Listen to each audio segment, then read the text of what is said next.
What's up guys, my name is Matthew and today we are doing my January wrap up.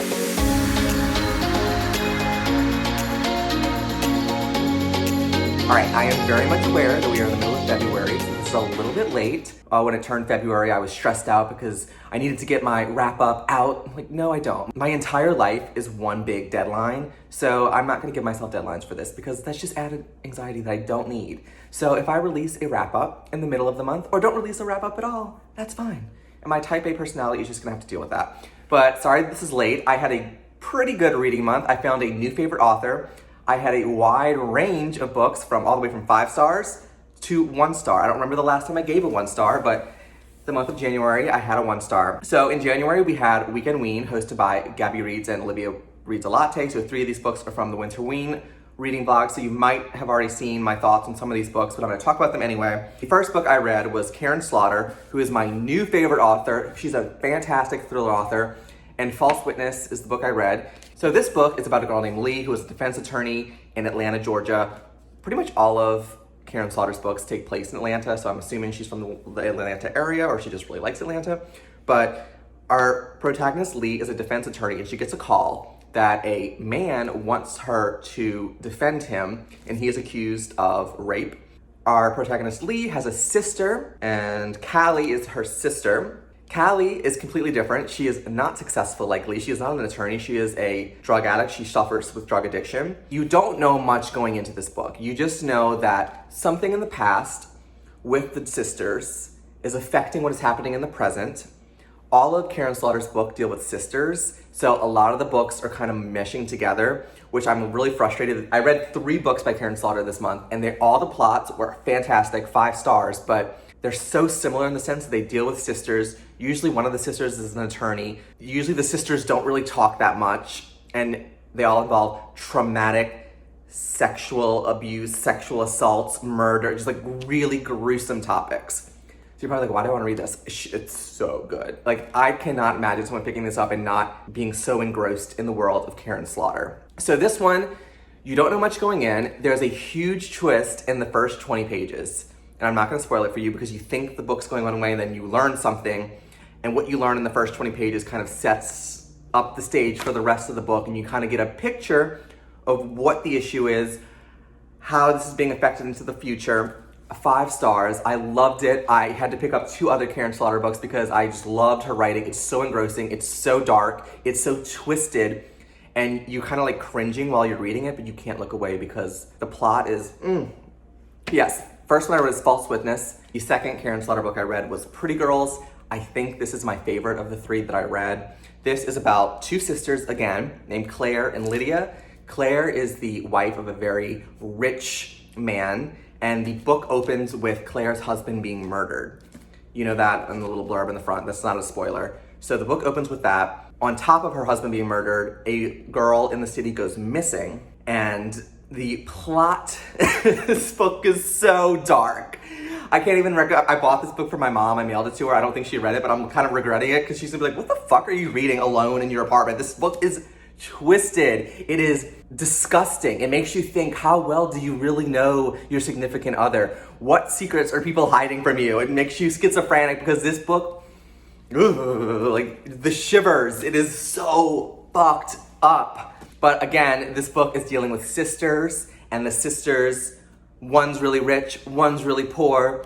Their stories are mixing in together. Something I've already forgot to tell you about this book. The 2 sisters had another sister named Julia, and when they were younger, Julia went missing. No one knows where Julia went, what happened to Julia, and this kind of broke the sisters apart on top of other things you learn about when you're reading the book. The plot involves figuring out what happened to Julia, what happened to the girl that went missing in present day, why was Claire's husband murdered, and the shit that happens in this book, guys.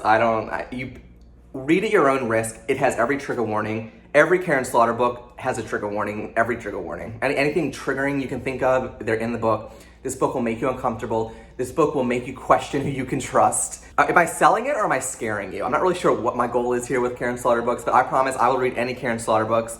I had to take a break because like I said, all of the plots were starting to mix together. So I was getting them confused. Not because they're bad, they're all great books, but like I said, sisters, One's a lawyer, one's rich, one's poor, one's, the books are similar. So the plots get mixed up. I actually tabbed this book. Do you guys like when I read my tabs? Sometimes my tabs are kind of personal, but I don't even remember, like, everything changed when I met your mother. She made me want things that I had never dreamed of wanting. A steady job, a reliable car, a mortgage, a family. You figured out a long time ago that you got your wanderlust from me. I want you to know that this is what happens when you meet the person you are supposed to spend your life with. The restless feeling dissolves like butter. I just thought that was cute. And then Claire stopped to take a shallow breath. That's when you fall in love with somebody. The lust and fucking like rabbits and letting your life fall to shit so you can be around him. That's passion. It's borderline obsession, and it always burns out. God, these books, like, I'm literally marking down like love quotes, and this book is literally about tragic sexual assault and murder and everything you can think of. But yes, this was probably my favorite Karen Slaughter. If you're gonna read any of the three that I talk about, I would definitely pick up Pretty Girls because so twisted, so good. You've been warned. You've been warned. The third Karen Slaughter book I read in January was The Good Daughter. I think this is my least favorite of the three I read. It was still a 4-5-star book. Definitely recommend, but out of the three, didn't really relate to this one as much. I didn't relate to any of them. It was a wrong word choice. Didn't capture me as much as the other three. I don't relate to any of these books, thankfully. Okay, so this is about two sisters. Again, one's a lawyer, Charlotte, and sister Sam. When they were younger, their mother was murdered. Their dad is a defense attorney, and their mother was murdered tragically, very graphic, very disturbing murder. We go into the future, and someone else gets murdered, and the past kind of starts blending in with the present. You think you know one thing, something else happened. I really don't, this one didn't ingrain in my brain like the other two, so I don't even remember a lot of it. I know the big twists and all that, but this one wasn't as captivating as the other two, but it was still enjoyable. The twists were there, dealing with sisters who don't talk. The sisters are very different. Something happens, so the sisters have to reunite and figure out what's going on. But yeah, I think I gave this one 4 stars and the other two 5 stars, but I definitely recommend it, but I like the other two more. Yeah, so those are the 3 Karen Slaughter books I read in January. I'm taking a break because all the plots are trying to mix together. They're very traumatic and you can't take too much. I don't recommend reading all of these books back to back because one, it'll stunt you emotionally and it'll give you kind of burnout while also the plots start to mix because the characters are similar. Plots aren't similar, but they're just so tragic and gruesome that they're in the same realm of what's going on. But my next one for Karen Slaughter that I'm gonna read is Pieces of Her because I think Netflix is coming out with a series. So I'm gonna try to read this in February or March. So this is gonna be the next one and I will let you know when I get to this. Like I said, I participated in Winterween in January. One of the books I read was Where They Found Her by Kimberly McCreight, who is one of my favorite authors. This book did not do it for me. I think I gave it a 2.5, maybe a 3. There were just so many characters. I didn't care. There were so many characters that when twists were being revealed to me, I was like, wait, I don't know who that is. And they're like, oh, this is that person's father. I'm like, I don't even remember who that character is. Why is that character relevant? There were so many characters and they were so one-dimensional that I really didn't like it. But this book is about this small town outside of with a big university, and they find a newborn baby's body dead. And a journalist comes into the town named Molly, and she also lost a baby. I don't know what you know, what you don't know. But she lost a baby. You know that, but you don't know, like, yeah. So she lost a baby.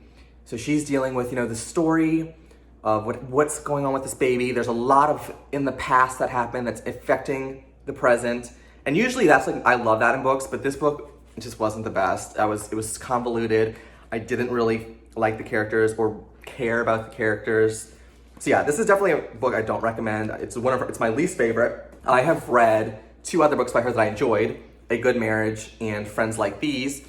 A lot of people don't like this book, but it has my favorite trope where it's a group of friends who were friends in college or high school, and then a tragic event happens, and they kind of go their own ways, but then something's calling them back to reunite, and what happened on that tragic night, the secrets, the history start to reveal themselves, and you're getting dual timelines. So I enjoyed it. It doesn't have the best reviews on Goodreads because I think it's a little convoluted, like I think this book was, but I think this one's much better. And my favorite Kimberly McCreight book is definitely A Good Marriage. I read this during, right when COVID started. This kind of got me hooked onto Kimberly McCreight. So if you're gonna read any of the 3, I would definitely read A Good Marriage because I loved it.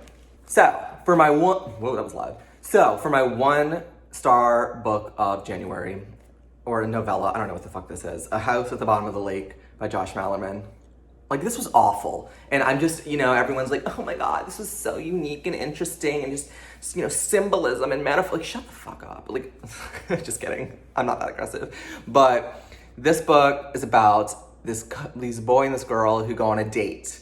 And they go, like, canoeing or paddleboating or something. And they find a house that is at the bottom of a lake. And it's very spooky. And when you go in the house, everything's perfect. So it's like, why is this house at the bottom of the lake? But then once they leave the house starts affecting them, and they start, I don't know how to explain this book. I just didn't like it. Some people love it. Some people give this 5 stars. I thoroughly did not like this. I did not care. It wasn't scary. I think it's supposed to be a horror book. I didn't find it scary at all. A little eerie, I guess, but it's a hard pass for me. But, a lot of people in BookTube love it, so live your truth. No. So I also read a nonfiction book, which is so random. Not me reading a nonfiction book isn't random, but the topic of this book, you're gonna be like, what? Why'd you read this? But Living with Limerence, I just found out what Limerence is. If you don't know what it is, I recommend you watch YouTube videos because I find it so fascinating. It's kind of a type of love addiction that's irrational and makes no sense. I'm not gonna redo the tabs because it's a lot, but that makes no sense. But it's about love addiction. I'll read the back.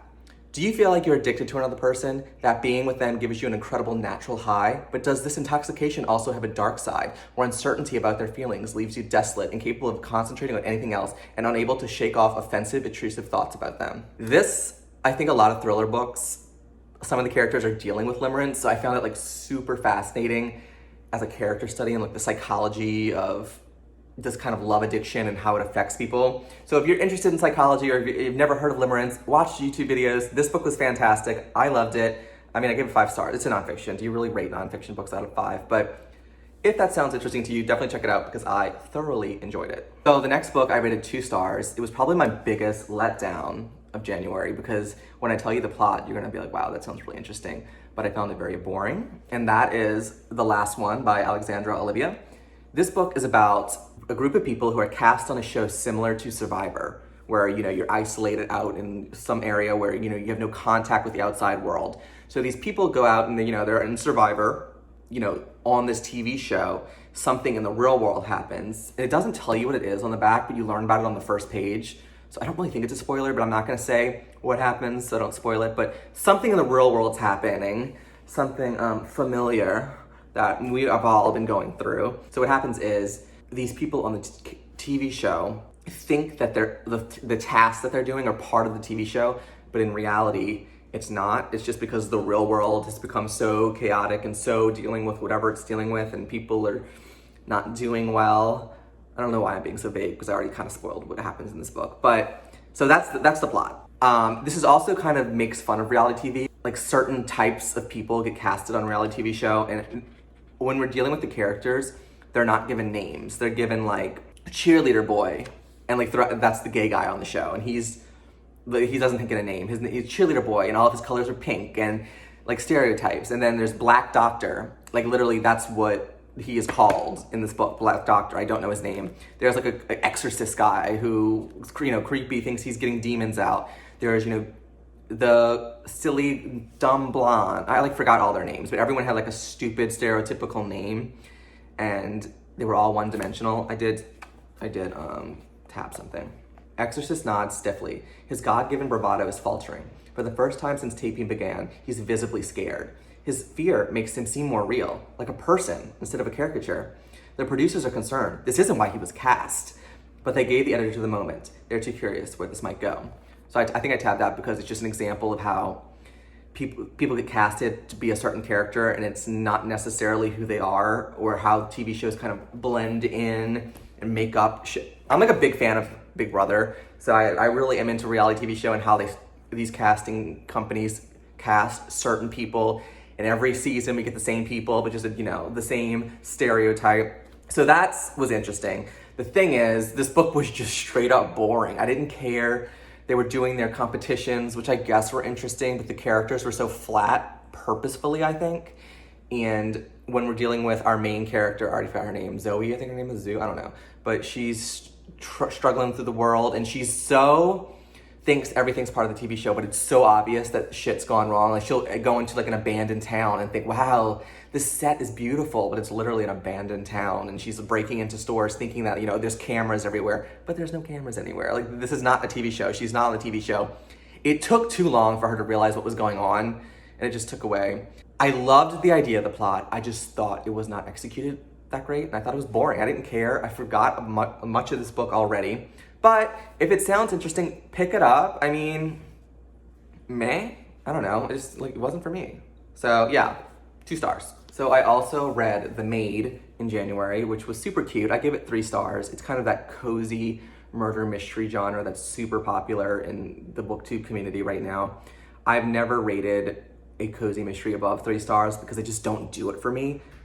I just don't care. Like the mystery is usually superficial. It's usually more, you know, silly. The reason I gave this 3 stars is because I absolutely adored our main character. She's socially awkward and she's adorable. She's so cute. But the plot of the book is she's a maid at a hotel and she goes into this hotel room to clean it and she finds a body and she becomes the main suspect in this murder investigation. It's just like, I know this is like a murder mystery, but I keep saying it's cute. It was adorable. Our main character is so cute and just like you're rooting for her and she's so friendly and just like loving, and she lost her grandma and it's just so sad and like cute, and yeah, I enjoyed it. It's not thrilling. There's a mystery that I didn't guess, but at the end of the day, it was just meh for me. But that's just me. I don't do cozy mysteries. I've tried like 4 of them. They're always 3 stars or below for me. But most people on BookTube really liked it. I do get the hype because our main character is just so adorable. So it's easy to root for her. But yeah, that's pretty much it for The Maid. To me, it was kind of forgettable. 3 stars, meh. But yeah, so those are all the books I read in January. Let me know if you've read any of those, if you agree or disagree with me. If you have any recommendations for me, please let me know. And I will try to release more videos soon, and I will see you guys later. Thanks. Stay